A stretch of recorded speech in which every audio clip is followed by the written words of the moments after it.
Abba Father, tunay nga Panginoon na kami po ay patuloy na naririto sa iyong harapan, Panginoon, at nalalaman mo kung ano po ang nilalaman ng aming mga puso. Wala po kaming ibang naisin sa gabing ito, Lord God, kundi ang mapunuan, Panginoon, ng iyo pong mga salita, O God. Salamat po sa gagawin mo sa amin at maging sa amin pong mga pamilya, O God. Patuloy, Lord God, na gamitin mo po ako bilang vessel mo, Panginoon. I admit, Lord, na wala po akong magagawa kung ako po ay hiwalay sa iyo. Ako po ay patuloy na nagpapakumbaba na hinihingi, Panginoon, Lord God, ang karunungan galing po sa banal na Espiritu.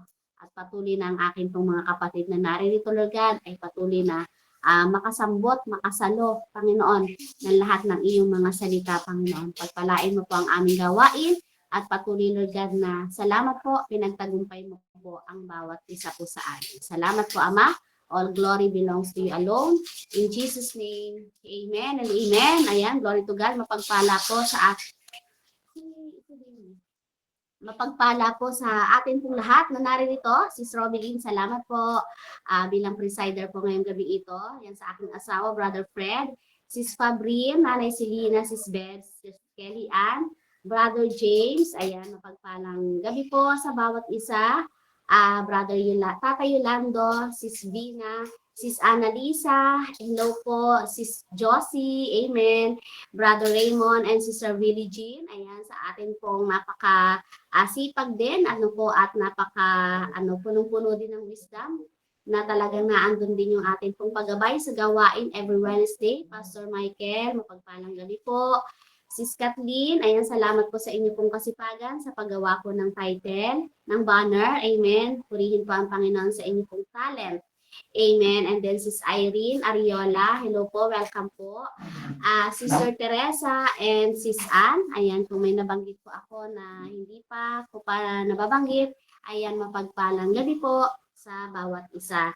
So ngayong gabi pong ito, ang atin pong pagbubulayan po ay mula po sa Mateo chapter 5 verse 33 to 37. Basahin ko lang po NIV translation. Dito po muna tayo sa Tagalog. Ang sabi po dito sa Tagalog, sabi po, ayan, narinig din ninyong sinasabi sa inyong mga ninuno, huwag kang susumpa ng walang katotohanan. Sa halip, tuparin mo ang iyong sinumpaang panata sa Panginoon. Ngunit sinasabi ko sa inyo, huwag kang manunumpa kapag kayo nangangako. Huwag ninyong sasabihing saksi ko ang langit, sapagkat ito'y trono ng Diyos. O kaya'y saksi ko ang lupa, sapagkat ito'y kanyang tuntungan. Huwag din ninyong sasabihing saksi ko ang Jerusalem, sapagkat ito'y lungsod ng dakilang hari. Huwag mo ring ipanumpa ang iyong ulo, sapagkat ni isang buhok sa iyong ulo ay hindi mo kayang paputiin o paitimin. Sabihin mo na lang na oo kung oo at hindi kung hindi, sapagkat ang anumang sumpang idaragdag dito ay buhat na sa masama. Amen. Sa English po, ang ganda rin po sa English. Ano po sabi ko? Again, you have heard that it was said to the people long ago, do not break your oath, but fulfill to the Lord the vows you have made. But I tell you, do not swear an oath at all, either by heaven, for it is God's throne, or by the earth, for it is his footstool, or by Jerusalem, for it is the city of the great king. And do not swear by your head, for you cannot make even one hair white or black. All you need to say is simply yes or no. Anything beyond this comes from the evil one. Amen. Ito pong Mateo chapter 5 verse 37 to 33 to 37, ito po ay bahagi po ng Sermon on the Mount, na kung saan po ito ay itinuturo po ni Jesus ang tunay na katwiran na higit pa po sa panlabas na pagsunod po sa kautusan. So sa bahaging ito, tinatalakay po niya ang tungkol sa panunumpa. Ayan. At ang kahalagahan ng pagiging tapat sa salita. So, a brief background lang po dito po noong panahon po kasi ni Jesus, karaniwan po sa mga Hudyo yung paggamit po ng iba't ibang panunumpa. upang patunayan na totoo po ang kanilang sinasabi.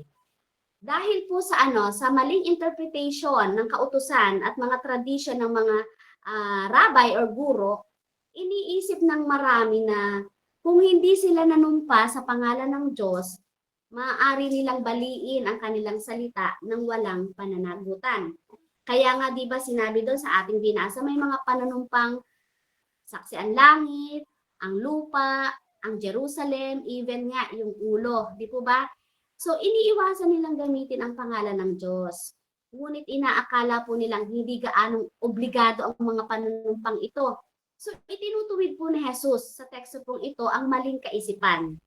So ang Matthew 5:33 to 37, ito po ay nasa serye ng 6 na pahayag ni Jesus.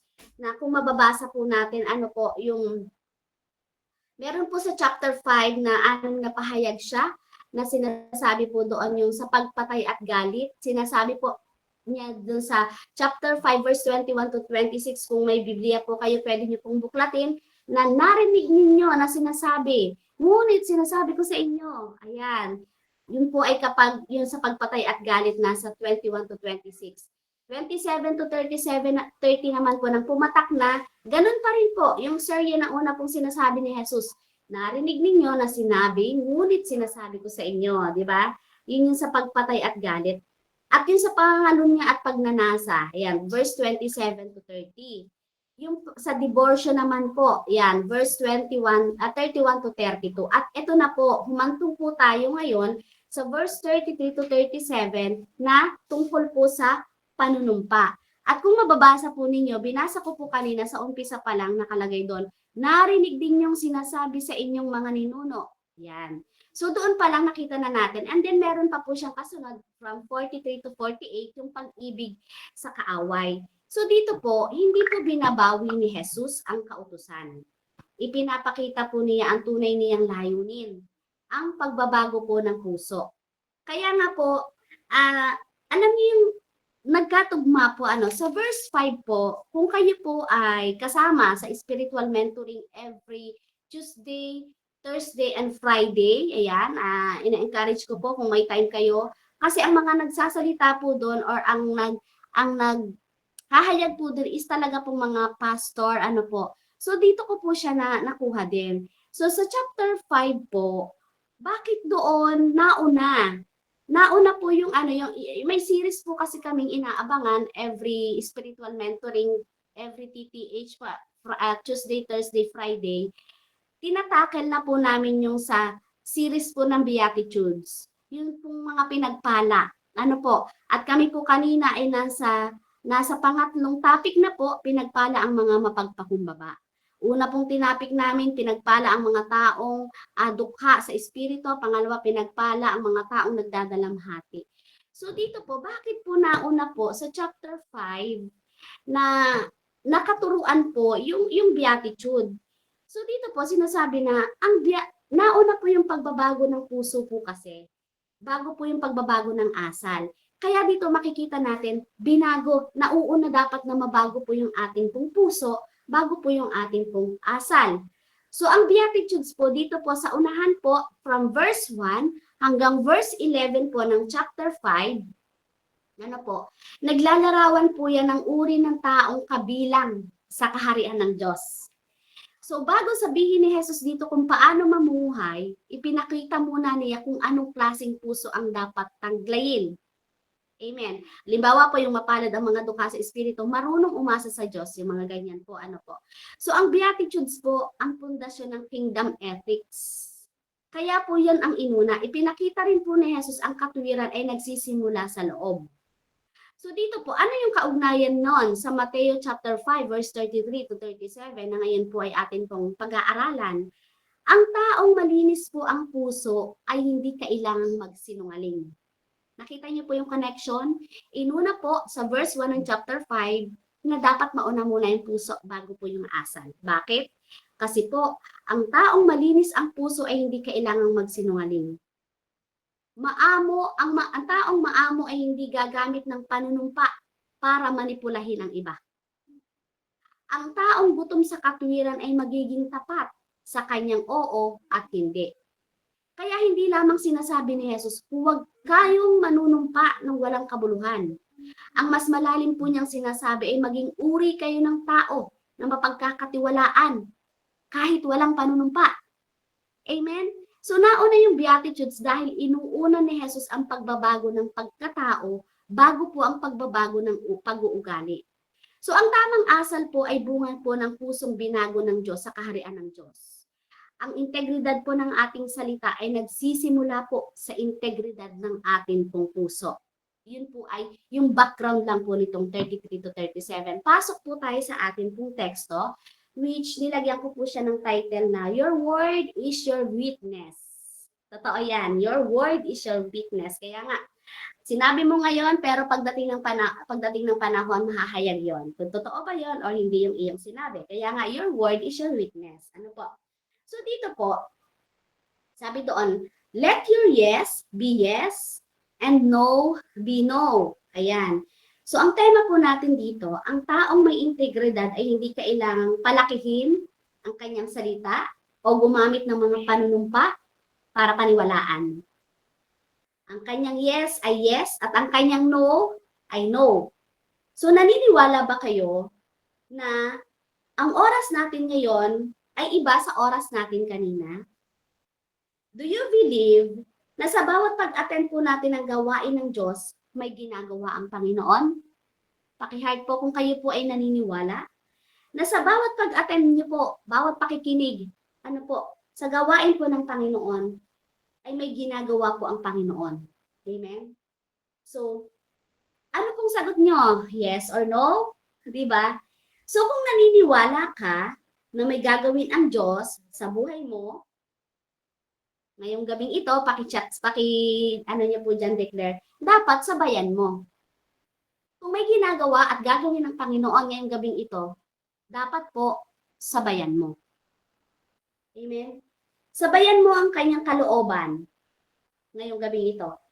Hindi natin dapat pilitin si Lord na sumabay sa gusto natin. Na kapag ikay nakikinig, inaantok ka, Lord, ikaw na ang mag-adjust, inaantok na po ako kasi ang tagal po magsalita. Amen? So, nagigets po? Sabi doon, tayo ang dapat sumabay sa ginagawa ng Diyos. Pangalawa, kung may ginagawa ang Diyos na dapat sabayan mo yung kanyang timing. May panahon ang Diyos sa bawat bagay. So, matuto po tayo maghintay at magtiwala. Pangatlo, sabayan mo ang kanyang gawain. Kapag may ginagawa ang Diyos, huwag tayong manatiling passive. Sumunod tayo, maglingkod, at gamitin ang mga ipinagkaloob sa atin. Pang-apat, sabayan mo ang kanyang karakter. Diba kaya nga tayo may Disciple 101? Nakikilala natin ang karakter ng ating Panginoong Jesus. Yun ba ay naririnig mo lang? O sinasabayan mo rin? Diba? Sabayan mo ang karakter ng ating pong Panginoong Jesus.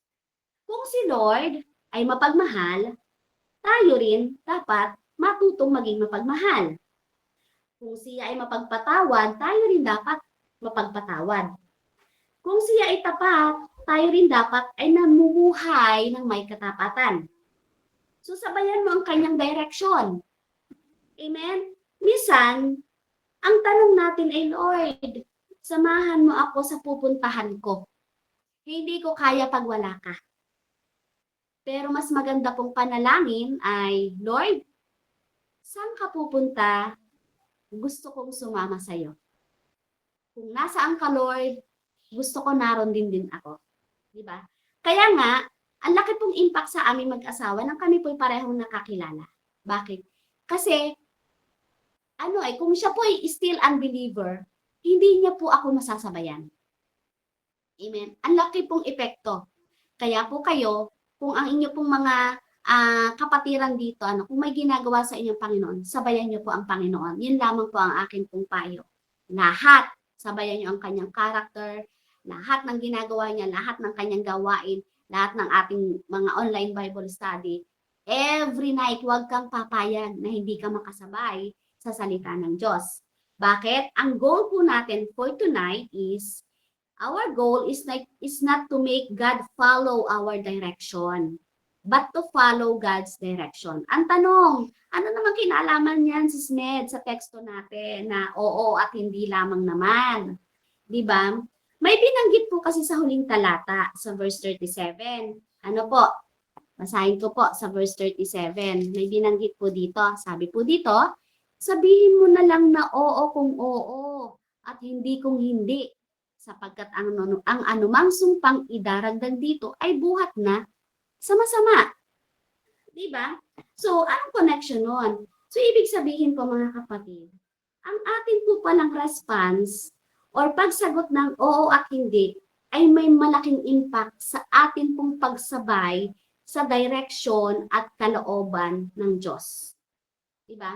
Ngayon, do you believe na sa edad nating ito, yung ating mga regrets, yung nakaranas ng mga regrets, panginghayang, yung ating pong failure, yung ating pong success, ay bunga po yan ng ating pong pagsagot ng yes at no.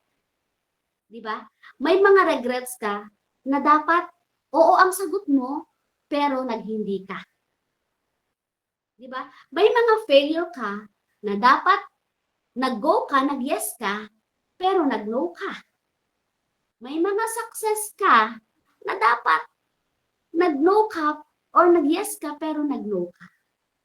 Yung pong mga regrets, mga failure, mga success, bunga po yan ng atin pong pagtugon ng yes at no. So bakit ang bilis nating sumagot ng yes? At bakit ang bilis po nating sumagot ng no? Amen. Sino po ang gusto makaalam? Kasi po, ginagamit po natin ang word na yes and word na no bilang reactionary words. Alam niyo yung reactionary words? Sister, attend ka mamaya. Ay, okay, I check my attendance. Ay, oo, sige, pero wala naman. Hindi naman umattend. Ano po? Sister, may punta tayo dito, ganyan, may gawain tayo. Ay, sige, ang bilis sumagot. Kasi, tinitingnan lang ang word na yes or no bilang reactionary words. So, ganun pala yung ipinapatungkol. Kaya pala sa verse 1 ng chapter 5, nauna yung tamang asal, yung tamang pagbabago ng puso. Kasi maiiwasan mo, ano ba yun? Ano ba to yung parang iti-treasure mo ang iyong yes at no? Ano po? So, kung yun ay reactionary words, dapat po, tinitingnan natin ang atin pong yes at no bilang visionary words. Ano yung mga visionary words, Sis Meds? Ngayon, na tayo po ay kilala na natin ang Panginoon, sabi ko nga mahalagang sabayan mo. Kasi magiging malaking impact sa future mo ang yes at no. Amen? So kung visionary words mo siya titingnan, dapat nakapaloob dito tatlo: values, principles, and conviction. Kasi dati, nung tayo mga pasemplang-semplang pa ng sagot, para lamang tayo hindi masira sa atin pong mga kausap, kahit hindi naman natin kaya, sumasagot ka ng yes. Kahit wala ka naman, pipilitin mong sagutin ang gastusin hanggang sa ikaw na ang nagkalubog-lubog. Di ba?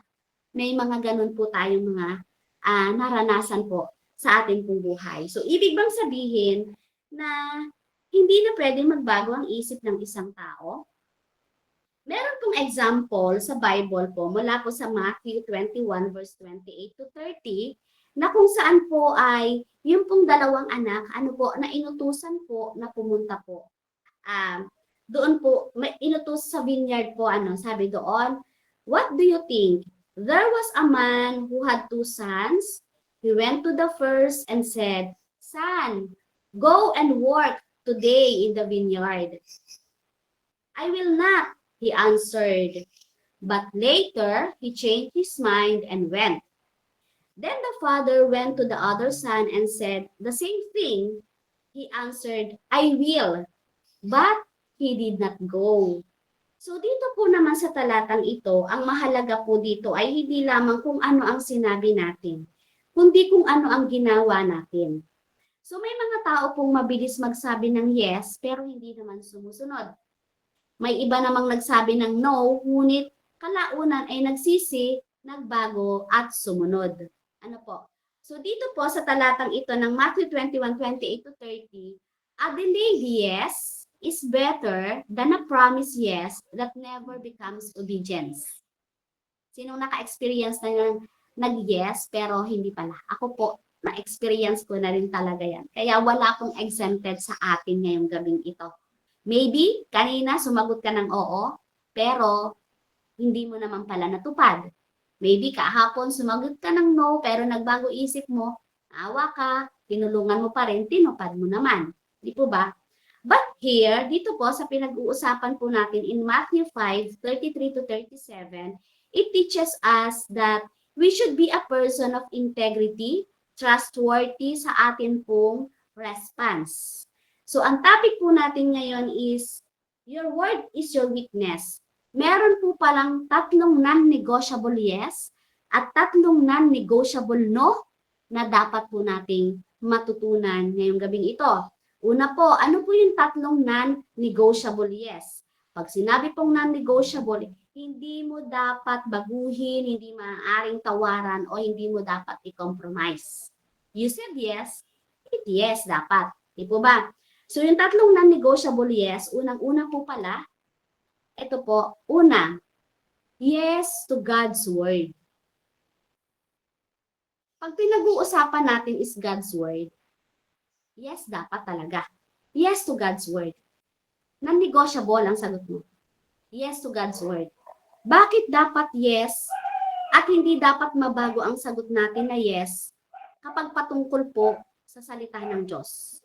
Sabi po sa 2 Timothy chapter 3 verse 15 to 16. Ayan, hanapin ko lang po ha. 2 Timothy. Ay, sorry po. Ayan, 2 Timothy. Ay. Ayan. Verse 3, chapter 3, verse 15 to 16. Sabi po dito, ayan, mula sa pagkabata, alam mo na ang banal na kasulatan na may kapangyarihang magbigay sa iyo ng karunungan tungo sa kaligtasan sa pamamagitan ng pananampalataya kay Kristo Jesus. 16. Ang lahat ng kasulatan ay kinasihan ng Diyos at kapaki-pakinabang saan? Sa pagtuturo ng katotohanan. Pangalawa, sa pagsaway sa kamalian. Ito po yung rebuking. Pangatlo, sa pagtutuwid or correcting. At pang-apat po, sa likong gawain at pagsasanay para sa matuwid na pamumuhay or training. So bakit? When it comes po sa God's word, hindi dapat mabago ang sagot natin na yes. Kasi una, sinabi po, ito daw kasi yung banal na kasulatan na may kapangyarihang magbigay sa iyo ng karunungan tungo sa kaligtasan sa pamamagitan ng pananampalataya kay Kristo Jesus.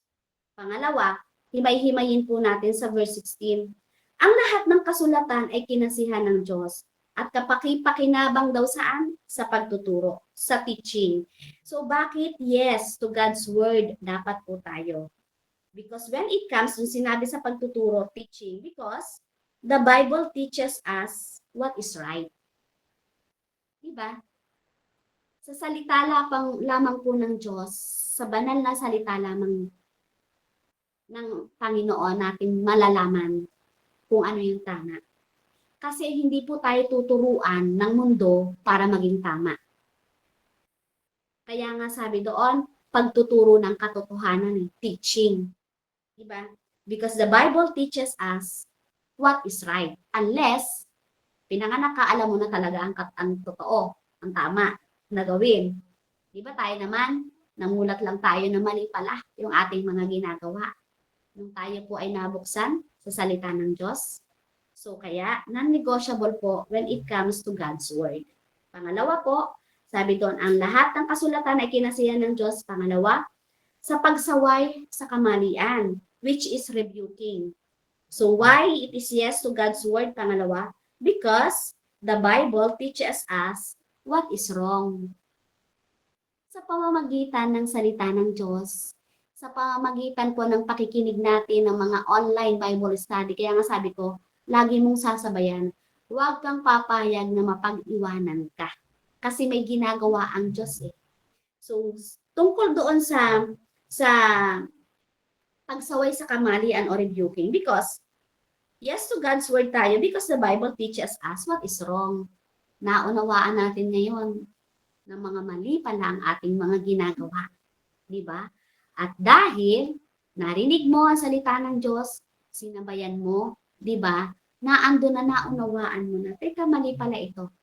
Kung dati, di ba, kapag humingi sa'yo ng payo ang kaibigan mong nangangalunya, hindi mo pa alam ang katuruan, ang kabanalan, di ba? Ang payo natin, okay lang yan, basta't masaya ka, wala kang tinatapakang tao, go, susuportahan ta ka. Alam niyo yun? Pero dahil ngayon, di ba, naunawaan mo na yung katuruan sa pagsaway sa kamalian, the Bible teaches us what is wrong. So yes to God's word tayo. Amen. Pangatlo, sabi ko doon, sa pagtutuwid sa likong gawain. Correcting. Di ba? Why? We need yung atin pong yes sa God's word is non-negotiable dapat because the Bible teaches us how to be right. Naunawaan mo na ngayon. Natutunan mo na ngayon. Kung nasasabayan mo ang bawat pagtuturo sa online, naunawaan mo na ang banal na salita ng Panginoon, tinuturuan ka kung paano lumakad sa tama at may katotohanan. Pangatlo po ay pang-apat po ang sabi doon sa verse 16, at sa pagsasanay para sa matuwid na pamumuhay, which is yung training. Ito pong ginagawa natin, is training po ito para po makalakad tayo sa pamumuhay na may katwiran. Training, why? Why we need to yes to God's word? Because the Bible teaches us how to remain right naman. Diba? Ang simple lang ng sinabi po sa 2 Timothy chapter 16. Teaching, because the Bible teaches us what is right. Rebuking, because the Bible teaches us what is wrong. Correcting, because the Bible teaches us how to be right. Training, because the Bible teaches us how to remain right. Kaya po, yes to God's word tayo dapat. Ano pa po yung pangalawang non-negotiable yes na dapat po nating ginagawa na dapat talagang hindi mababali ang ating yes. Pangalawa po, yes to God's work. W-O-R-K. Yes to God's work. Diba? Sabi po sa Roma chapter 12 verse 11, magpakasipag kayo at huwag maging tamad. Buong puso kayong maglingkod sa Panginoon. Bakit yes to God's work dapat? Bakit dapat ang yes natin na negotiable when it comes to sa gawain ng Panginoon? Bakit? Dahil karapat dapat ang ating pagsunod. Karapat dapat nating sundin ang ating pong Panginoon. Sabi po sa John 14 verse 15, if you love me, keep my commandment. Diba? Dahil ang gawain po ng Diyos ay may walang hanggang bunga. So bakit ka magnuno sa God's work may walang hanggang bunga pala? So sabi ko nga, ang yes or no natin, malaki ang impact sa atin pong future. Sa mga naririnig natin, diba? Tingnan mo, 1 year after, 2 years after, sino ka na ngayon? Gaano ka na ngayon kalago? Ikaw lang ang makasasagot. Bakit? Kasi sinabayan mo ang gawain ng Panginoon. Nagpakasipag ka. Diba?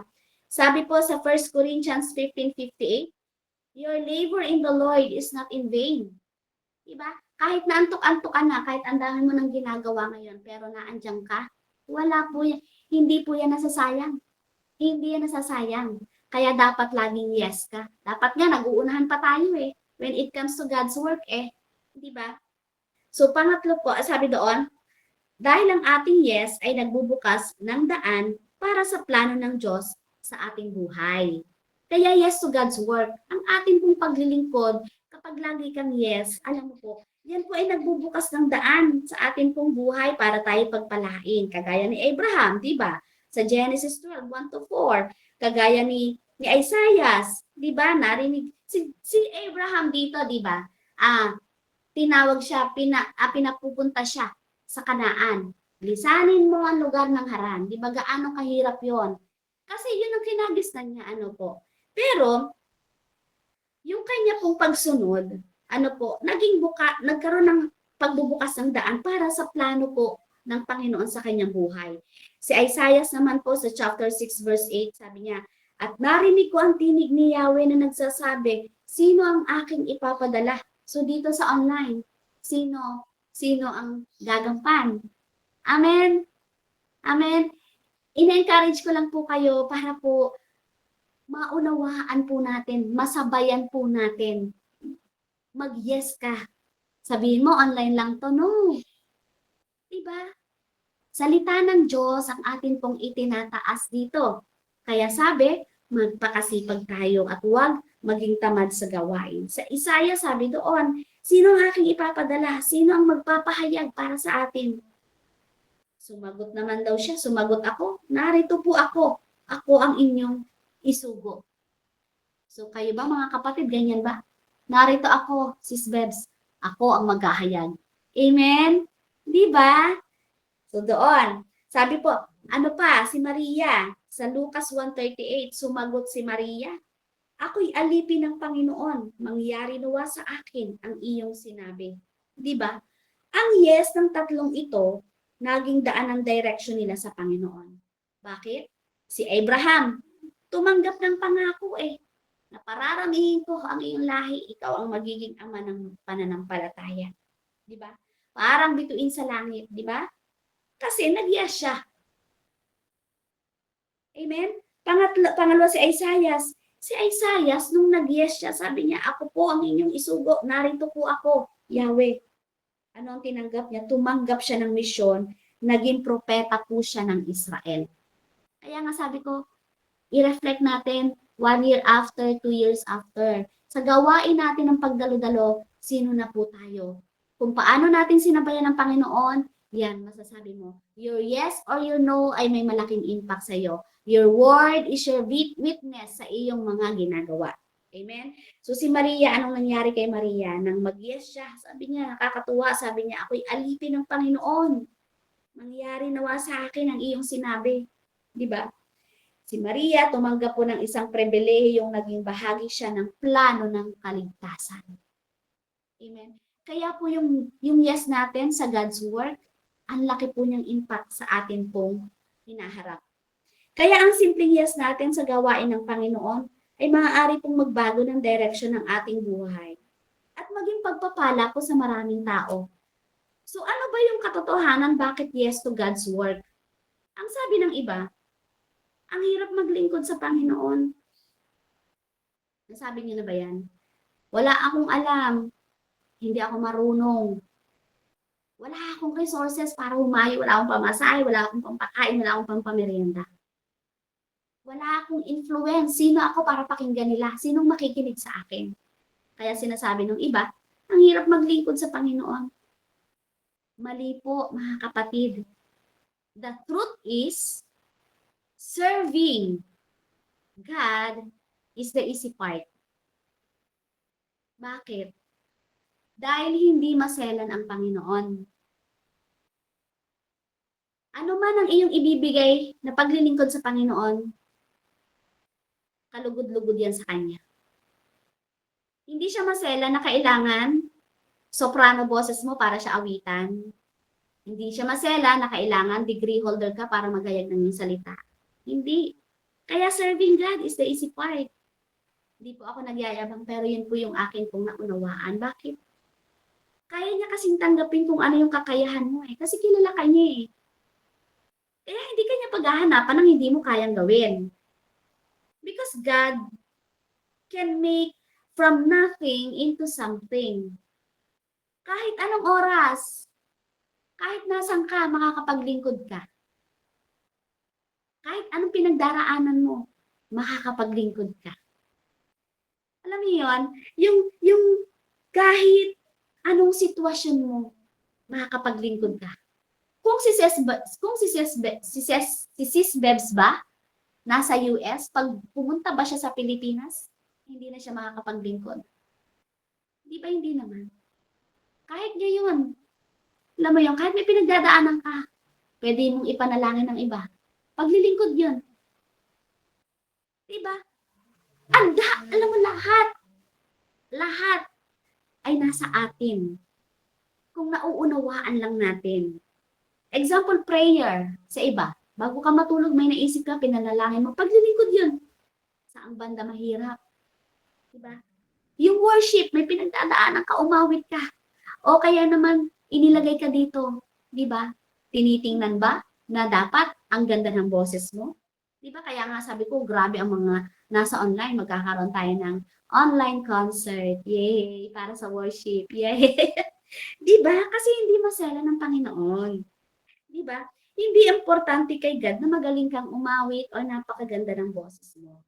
Ano po? Yung sharing the word. Hindi na kailangan pumunta ka pa. Umayo ka pa sa Africa.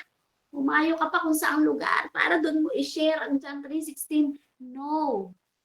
Kahit sinong makaharap mo, kaya mong gawin yun. Paglilingkod yun. Bakit? Lahat ng yan, ginawa ng Panginoon para maging madali sa atin. Kaya lang dahil hindi mo sinasabayan ang ginagawa ng Panginoon, hindi ka nag-yes sa God's work, hindi ka ngayon makasabay. Hirap na hirap ka. Di ba?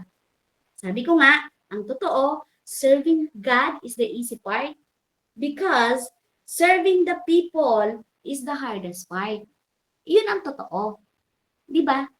Nahihirapan kang lumalin kasi tinitingnan mo yung paglilingkod mo, di ba, para ma-appraise ang ibang tao. Di ba? So, nahihirapan ka ngayon. Actually, hindi naman ang church ang problema. The people in the church ang problem. Kaya huwag na po tayong dadagdag doon. Amen. Kaya lagi tayong yes to God's work. Pangatlo po, na non-negotiable yes. Pangatlo, yes to God's work. Ano po? WRTH. Si Lord ba maganda pa sa'yo? Nung una mong na-encounter si Lord, hanggang ngayon, ganun mo pa rin ba siya minamahal? Ganun mo pa rin siya ba kinakausap? Ganun mo pa rin ba siya pinaglalaanan ng oras?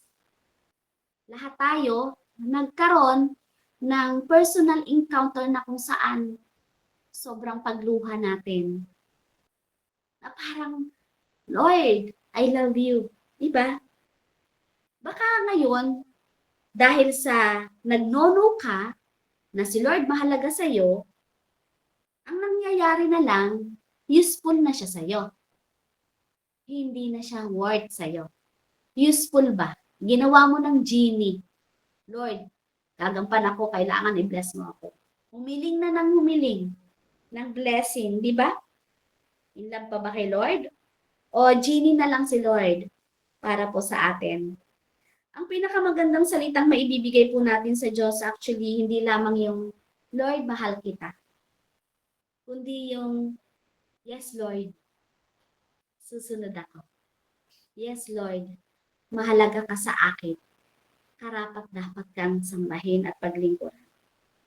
Kapag ang Diyos ang pinakamahalaga sa iyong puso, ang oo mo sa Panginoon ang magiging natural response mo. Hindi ka magdadalawang isip, hindi mo i-compromise. Kasi umuo ka ay sa Panginoon at hindi sa tao. Amen. Kaya nga dito sa chapter 5, inuna yung ugali, yung pagbabago ng puso eh. Bakit? Alam ng Panginoon kasi malaking impact sa ating paglilingkod ang pagsagot mo ng oo at hindi. Pero kung naunawaan mo na ang pinagpala, doon yung mga series of beatitude, basahin niyo po from verse 1 hanggang 10, yung mga pinagpala, nagbabago yung iyong puso doon, yung iyong asal. Alam mo sa bawat pagsagot mo ng yes or no, parang ang nasa harapan mo ay si Lord. Amen? So, ano naman po yung tatlong non-negotiable no na dapat nag-no-no tayo? Diba? Kasi yung dapat na no, nag-yes ka. Yung dapat na yes, nag-no ka. Diba? So, una po na non-negotiable no to tempting yourself. Diba? Huwag mo nang tuksuin yung sarili mo. Kung alam mong ikababagsak yan, huwag mo nang patulan. Kung alam mo namang, alam mo huwag mo nang subukang gawin. Kung may problema ka na sa pera, di ba? Huwag ka nang mangutang ng mangutang. Mag-no ka na agad sa mga alok. Alam mo, mag-no ka na agad sa mga Shopee, Lazada, mga ganyan. Kasi minsan, ang dali nating mag-yes eh. Yung mga simpleng bagay na ito, ang laking impact sa atin pong pamumuhay. Tapos ngayon, pag naghirap, sisisihin si Lord. Ayoko nang may maglingkod kasi may pinagdadaanan ako sa aking financial. Di ba? Dapat yung no mo sa ganyang problema na negotiable dapat yan. Kung alam mo naman na mahina ka, di ba sa mga social media, na ano ba ito, pag stock mo sa mga kakilala mo, ay nagdadala sa'yo ng inggit, mag-no ka na agad. Di ba? Na ano kayo, naapektuhan ka di ba? Huwag mong ilagay ang sarili mo sa sitwasyong alam mong nahihirapan kang manatiling tapat sa Diyos. Amen? So, mag-no na agad. Kung marami kang utang, di ba? Huwag ka nang mangutang para ibayad dun sa utang mo. Mag-no ka na agad. Hingi ka na agad ng wisdom sa Panginoon. Di ba? Kung ikinababagsak mo yung mga pornography, ang hilig mo, inisinusong mo pa, huwag mo nang gawin. Kasi nga, hindi yun para sa Panginoon. Hindi ka makakasabay sa Panginoon kapag ganyan po. Diba? Yung huwag po nating laruin ang kasalanan sa pagkaakalang hindi ka maaapektuhan. Ay, baka akala mo nakatayo ka pa yung pala. Bagsak ka na. Alam mo yon, tigas-tigasan bakit? Nawala na kasi yung sensitivity sa Holy Spirit Diba? Kaya ang laking impact. Diba? So, huwag mong laruin. Mag-no ka na. Pilitin mong umiwas kaysa subukang patunayan na kaya mong labanan ang tukso. Ang tukso po, hindi po yan nilalabanan. Hindi po natin kayang labanan ang tukso. Anong sabi sa Biblia? Diba? Lumayo ka. Layuan mo ang tukso. Diba? Flee. Diba? Ngayon, ako'y malakas, baon, bit-bit si Biblia. Ito ang salita na pupunta sa isang lugar na kung saan ang daming tukso. Titingnan ko ngayon, di ba? Mga ganon. So, pangatlo, ano yung tatlong non-negotiable no? Pangalawang no, no to testing God. Huwag nating subukin ang Diyos sa pamamagitan ng patunay. Alam mo yun, yung paglalagay ng ating sarili sa panganib dahil kailan. Alam mo yun, yung magdadrive ka, pupunta ka sa isang na, hindi ko susutin ng helmet, aanohan naman ako ng Panginoon puprotektahan naman ako ng Panginoon Yung mga simpleng bagay na gano'n. Alam mo yan? Alam mo nang bawal sa'yo, pinagbabawal na nga sa'yo, pero, kakain ako kasi, manggagamot ang aking Panginoon. Pero alam mo naman, diba, yung katawan mo, kumbaga parang mali. Mali na pagsabay. Mali na pagsabay. So, dito, yung paglalagay natin ng ating sarili sa panganib o yung sinasadyang pagsuway sa Kanya habang inaasahang ililigtas niya tayo. Di po ba? Yung, halimbawa, sinasadyang gumawa ng mapanganib na bagay at sasabihin, protektahan naman ako ng Diyos. Di ba? Nakita niyo ba yung example dun sa dati sa FB? Yung isang lalaki, dun sa balita, mangho-hold up siya. Di ba hold upin niya yung parang Bombay ba yun? Dun sa Eskinita. At inaabangan niya, alam mo ba nagdasal siya? Bago siya mag-hold up. Yung mga ganon. Alam mo, yung bang parang sasadyain mong gumawa ng isang bagay na mapanganib. Tapos, ang i-reason mo, puprotektahan ako ng Panginoon, magdadasal lang ako. Tapos, alam mo na tempted ka, makikipag-chat ka ng makikipag-chat, alam mo na naman na nasa iyo na yung salita ng Diyos. Alam mo yung parang may conviction na, nako-convict ka na, pero gagawin mo pa rin. Diba, hindi mo naman, tinitest mo yung Panginoon Diba, so mali. No to testing God. Patuloy na mamuhay yung example, yung patuloy na namumuhay sa kasalanan habang inaasahang patatawarin palagi ng Diyos. Yung alam na niyang kasalanan, ay hihingi na lang ako ng sorry kay Lord kasi si Lord naman ay mapagpatawad. Yung mga ganong reason. Non-negotiable dapat ang no natin doon. No to testing God.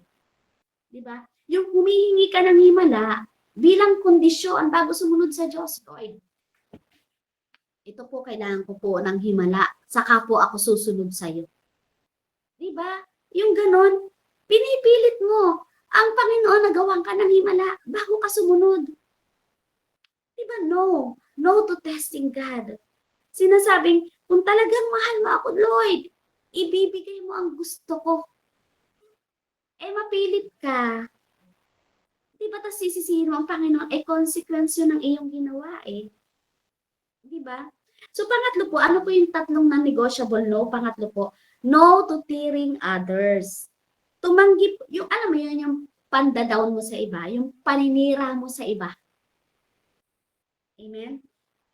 Tumanggi sa anumang salita o kilos o pag-uugali na sumisira, nagpapababa, o nakakasakit sa kapwa.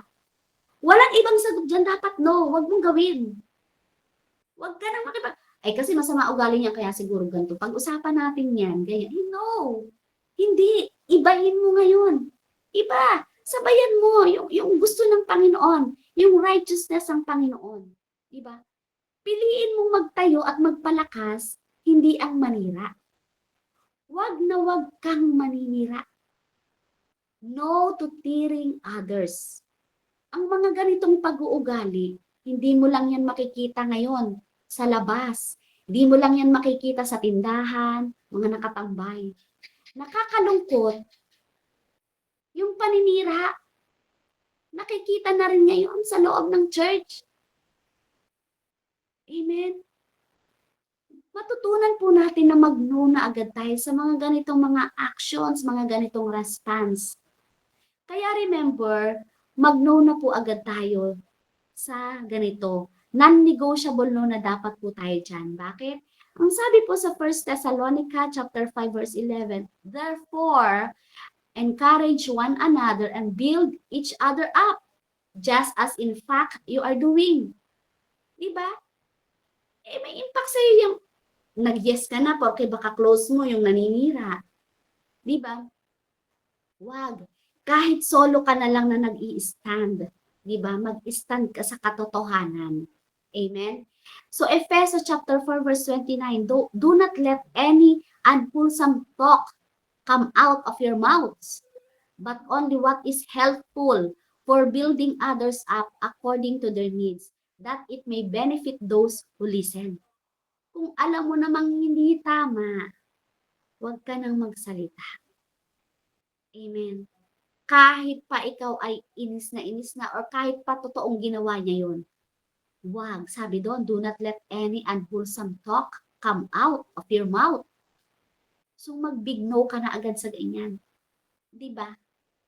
So dito po bilang conclusion po, ano po ang sinasabi ng iyong yes at no tungkol sa relasyon mo kay Kristo? Naway ang ating oo at maging ang atin pong oo naway maging tunay na oo at ang atin pong hindi ay maging tunay na hindi.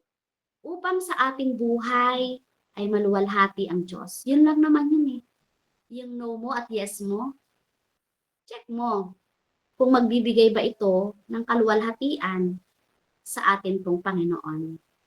Amen. Kaya ngayon pong gabing ito, bago po kayo matulog, basahin niyo po yung buong chapter 5 ng Mateo. Amen. At bulay-bulahin po ninyo. Grabe po ang pagtuturo nito sa atin pong, baka kasi palago na lang tayo ng palago sa mga salita ng Diyos. Bagsak na pala yung atin pong mga character. Amen. Glory to God. Sige po tayo manalangin. Hallelujah. Salamat po, dakilang Diyos. Patuloy ka po namin pinupuri at pinapasalamatan. Tulungan mo kami, Panginoon Lord God, na magkaroon nga po kami, Panginoon, ng conviction sa yes at sa no. Malaki po pala itong impact, Panginoon, sa amin pong paglakad sa iyo. Sa amin pong future, Panginoon, as your servant, Panginoon. Salamat po, Ama, sa iyong mga katuruan At patuloy mo po kami, Panginoon Lord God, na pagpalain, Panginoon, ng karunungan, Panginoon, ngayong gabing ito. Salamat po, Ama. Patuloy ka pong maluwalhati. Panginoon, ibinabalik ko po ang pinakamataas na papuri, pagluwalhati, pagdakila. In Jesus' name. Amen and amen. Amen po and glory to God. Salamat po. Back to you po, Sis Robin.